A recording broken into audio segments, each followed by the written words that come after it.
Hey, so this video is called Tips for Therapists, but just as a warning, this video is not about like how much you're supposed to tip your therapist. So we're gonna talk about like tips from one therapist to another. What are some things I've learned and maybe might be able to help other people with? Let's see. The first one is kind of weird, okay? Reverse engineer good questions. Now, what does that mean? Reverse engineer. So what I mean by that is I've realized sometimes I can listen to a client talk and I can hear them say something and I can think, oh, that would have been good if I asked them about that. You know, because I can never ask about everything. I can ask good questions and still miss other good questions that I would have asked. So sometimes someone will say something and I'll say, not in a self-critical way, you know, not in like, well, it's kind of self-critical, but not in like a way that's getting down on myself. It's like, oh, I could have asked about that. So maybe I'm talking to someone and they point out how they felt about something happening or something like that. They're talking about that. And then they go into other times it happened in their life. This is a pretty simple example, but I might think, oh, okay, I would have wanted to ask about other times this happened if they didn't then bring it up. And this is a way I sort of train myself and teach myself by using almost like the negative space, by using like, oh, that's the result I would have wanted, them talking about this, but I didn't think to prompt it. So I try to recognize this in the moment to hope that in the future I will think to ask whatever the good question might be. And I think of that as like reverse engineering a good question. I don't know that other therapists do this. I've never heard people talk about it, but it's probably a very normal thing to think. But basically you just want to stay attuned to when a good thing is happening, when you're getting someone to talk about something that seems therapeutic and helpful, but you didn't prompt it. You want to think, okay, how would I have prompted that if things didn't go right this time, if they didn't bring it up on their own? So I call that reverse engineering a good question. Something to think about. Let me know what you think of that one. This second one might be a little counterintuitive, but it's giving multiple choices when asking questions. Now, I know you think, wait, multiple choice questions? That seems like the opposite of the kind of thing you would do in therapy, because multiple choice questions are kind of limiting, and you would want to ask open-ended questions where people can explain. And that's true, but there are a lot of times, because we deal with such heavy stuff in therapy and such challenging emotional stuff, really hard things for a lot of people to talk about. Sometimes whether you're asking a really super deep question or even like a not so deep one, giving multiple choices can help people breathe a little bit easier for a second, help narrow down their options of what they're going to respond to. They can relax for a second and just kind of grab onto your options that you're giving them. But also, and this is important, you're giving them multiple choices because you're also showing that you understand what the response might be. And that's pretty, hard to always know when to do. And it's not like I always ask multiple choice questions by any means.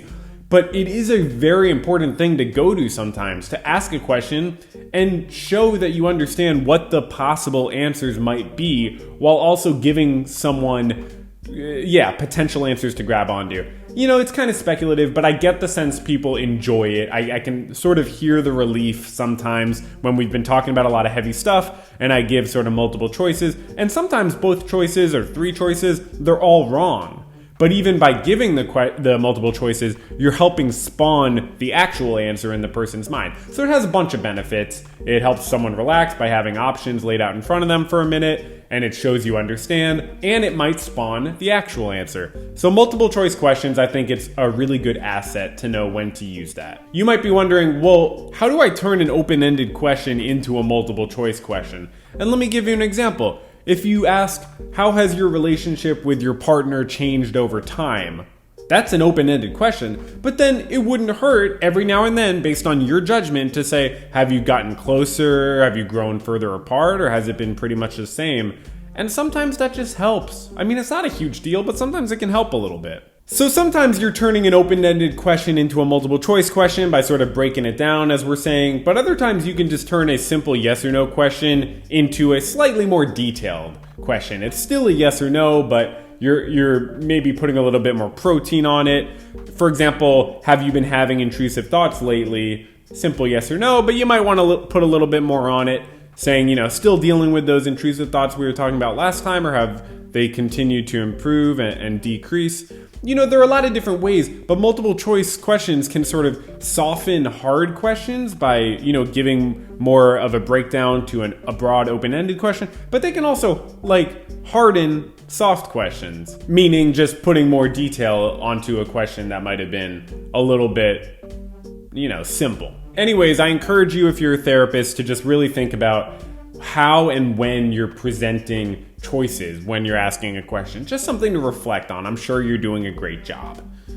Okay, number 3 is not everything is significant or connected. This is a big one because it brings into play the judgment and the sort of subjective perspective of the therapist, and that can be sort of finicky. So this is a really important one. Nobody wants to feel like every single thing they say to you is going to be made into some big thing or connected to their childhood or, blah, blah, blah. They come to us to make connections to a significant degree. That's a big part of what we do.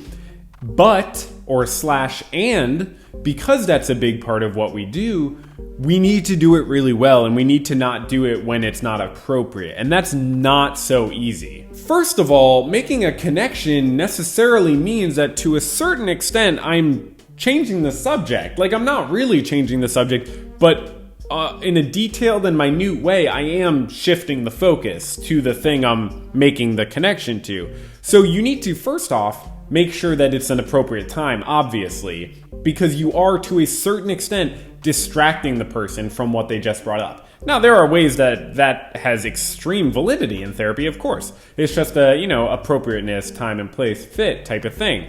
So you first have to make sure, just on the face of it, that it's the right time to shift focus, even in that slight way of making a connection. And so secondly, once you know that it's the right time to make a connection, you need to make sure it's a true connection, or at least worth suggesting. You don't have to be right about everything, and you need the confidence to make a suggestion even if you're wrong. You need to have the rapport, the relationship with your clients, so that they understand if you're wrong about something, if you're wrong about a connection, you're trying your best and you're a human being. Most people don't expect their therapist to be perfect all the time. That would just never work. But you do have to do your best to make sure the connection has truth and validity to it. For example, it seems like my client is playing out a relationship dynamic with their partner similar to the one they have with their parents. Is that something I want to bring up? Is it an appropriate time to bring it up? Is it something that's worth bringing up? And is it true? Are they going to see it as true? Is it going to be a connection that's meaningful to them? Because it's not about the connections I make, it's about whether my client will make those connections too, and whether it will help them. Whether there's something they will be able to interpret or understand from that. Is there something, for example, that example, is it something about how people are treating them, or is it something about how they treat other people? These are things I might want to ask myself to understand, is this connection worth making right now? Is it worth the shift in focus? And is it worth bringing to their attention? Is it going to actually help them? We're not here to show off that our brains make connections, of course. We're here to help people make connections that are actually going to help them live their lives and achieve their goals. The point is, we're here to offer connections, not to force them. Okay, so for our last tip, this is number 4. It's the last one. 4 is a lucky number in many cultures. I don't know which ones. I'm just assuming. I know it's unlucky in some cultures, so it must be lucky in others, right? Okay, we're getting off track. Anyways, number 4. Just understand that your clients might not want to talk to you every single session, every single moment that you're meeting with them.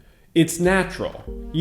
People schedule these appointments, they have recurring appointments. It's like they're not always in the mood. And you should know this if you go to a therapist, which you should have some experience going to a therapist. I've already talked about this in multiple videos.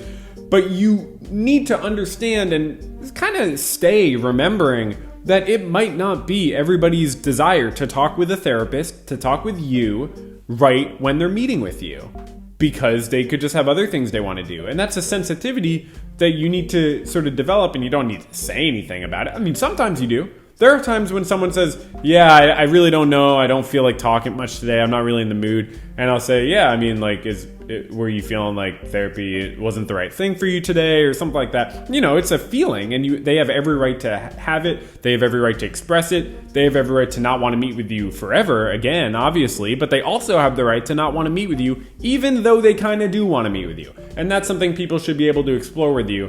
The fact that, you know, they don't feel like it in the moment. Obviously, people have to do things that they don't want to do. You know, a lot of therapists have like late cancellation fees. I don't personally do those currently. It's just a personal professional decision. But, you know, you want people to feel like they're meeting with you for a good reason, not just to avoid a late cancellation fee, but because they know it's good to, you know, kind of force themselves sometimes to do something like going to the dentist. Even if they don't feel like doing it, they know it'll help. But you can only get there by, as we say, meeting them where they're at and communicating, even if it's just implicitly, that you get it. That sometimes people just don't feel like talking to a therapist, and that, you know, that's fine. And to relate that to the previous tip, it doesn't have to be a big, deep thing if someone doesn't feel like talking. You know, it doesn't have to be defensiveness. It doesn't have to be, what's that really Freudian term? Resistance.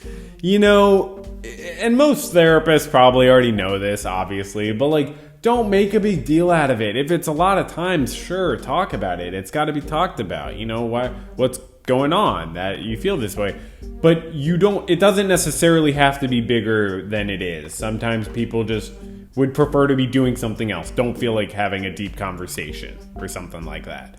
And that's, you know, fine. That's not a big deal. So that's pretty much it. Those are my tips. I mean, I'll come out with more tips eventually if people like these. I don't really know. I mean, there's probably a lot more I could think of. But, you know, there's a lot of, I'd like to hear other people's tips. So please, if you're a therapist, leave a tip in the comment. Let me know if you'd like to give me financial tips, like the ones I was joking about, like, you know, money. I do have a Patreon, but that's not for me as a therapist. That's for me as a YouTube creator, you know. So feel free to do that. You can give me a few bucks, support these videos. I love making them. I'm going to do them whether people support me or not. But I'm extremely grateful for the people who send actual dollars to support these videos. It's super cool. So thank you to Elise, put my name in the credits, Winky Face, and another extremely kind and generous person who's anonymous. And so thank you. Anybody else who wants to join the gang, come to the Patreon. We got music, we got, you know, other videos and stuff. And yeah, thanks for watching. I really appreciate it. And I think therapists, you know, we do an interesting job. I think it's really interesting work. And I think everybody's got a lot of different stuff that they can offer to the mental health professional community. A lot of interesting things come up in therapy. A lot of things that you can't learn in school or that people don't think to teach you in school.